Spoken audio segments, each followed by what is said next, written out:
شام کی بازار میں علی کی بیٹیوں کو دوسرا دن ہے.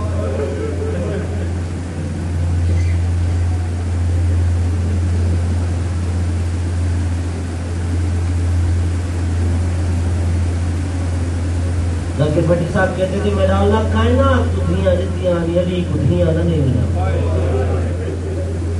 علی کو دھیاں دیتیاں نہیں تو بس زینب دی ٹوٹی شام نہ منے.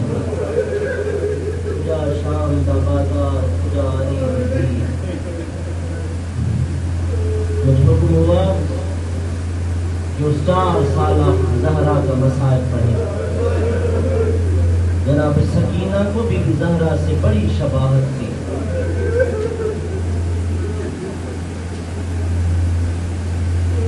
جتنا کربلا سے شام تک جناب سکینہ کو مارا گیا خدا کی عزت کی قسم ہے اتنا کسی کو نہیں مارا گیا. یہ ملعون جانتے تھے کہ سکینہ یعنی حسین کا سکون.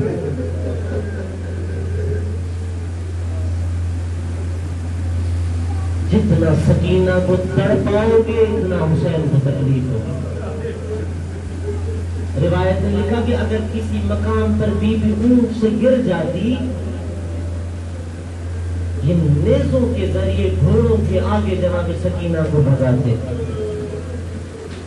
اس قدر مظلومیت کے ساتھ جناب سکینہ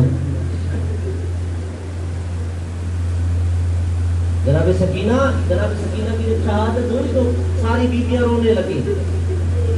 جب سب رو کر چپ ہو گئی تو جناب ام کلثوم ابھی بھی رو رہی تھی. بی بی زینب نے پوچھا بہن سکینہ کا درد تو ہمیں بھی ہے آخر آپ کو کون سی مصیبت یاد آ گئی. کہا کہ زینب بہن شام کے ایک چوک پہ بیٹھے ہوئے تھے. شامی بچوں کے ہاتھ میں روٹیاں تھی. یہ بچی میرے قریب آئی میرا چہرہ چوم کر کہا اماں مجھے بھوک بڑی لگی ہے ہو سکے تو مجھے تھوڑی روٹی دلا دے.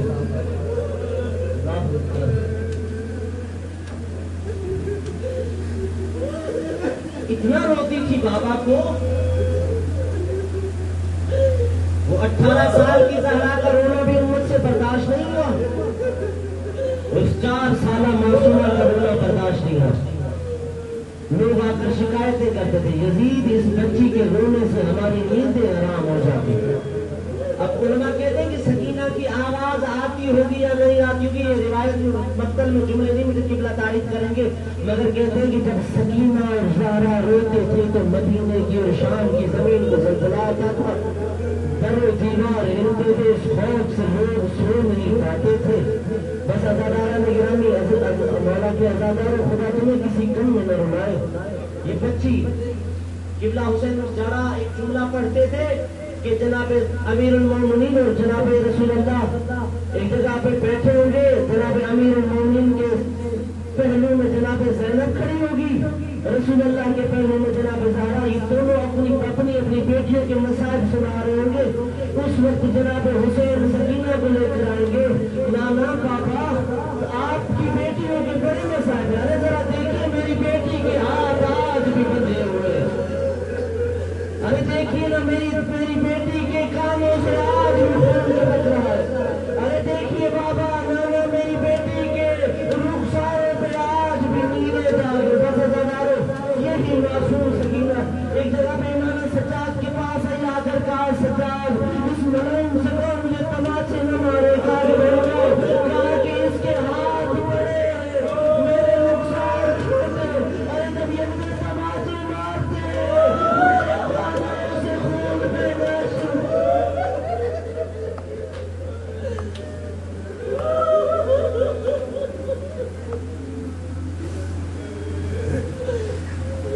اتنا بابا کو روتی تھی.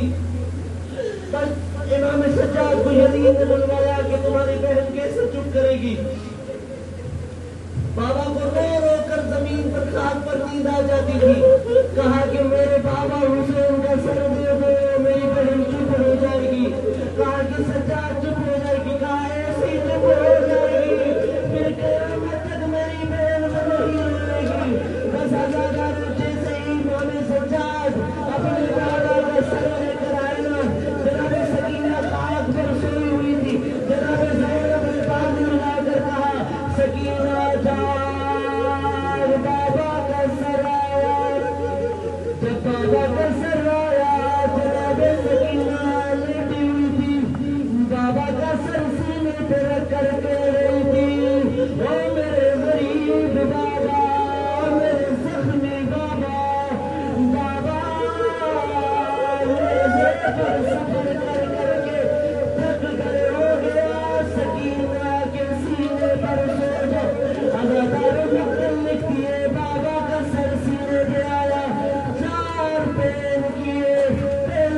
بیان کیا بابا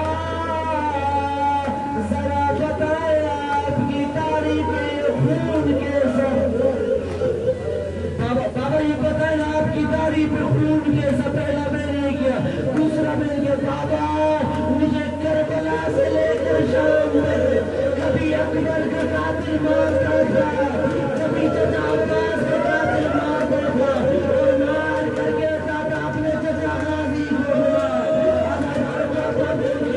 بابا میرا پورا جسم زخمی ہو گیا ہے اب سکینہ دیواروں کا سہارا لے کر چلتی ہے اب تیسرا بیل کیا بابا سکینہ کو اب ہاتھ میں نیند نہیں آتی ازاداروں آخری جملہ بی بی سکینہ نے اپنا چہرہ امام حسین کے چہرے پر رکھا اور جناب سکینہ خاموش ہو گئی بی بی سکینہ کی بڑی تمنا تھی کہ کربلا جاتی اور اپنے بابا کی زیارت کرتی قبلہ اسرائیل کی کلوہا ہے انہوں نے لکھتا ہے میں رو کربل نہیں آ سکتی غریب کربلا بابا جن لڑی شام بابا بڑی حسرت تھی کہ کربلا جا کر اپنے بابا کی زیارت کرے مگر زیارت نہ کر سکی بابا کے پاس نہ جا سکی تو سجاداروں جیسے بی بی زینب نے ہاتھ رکھا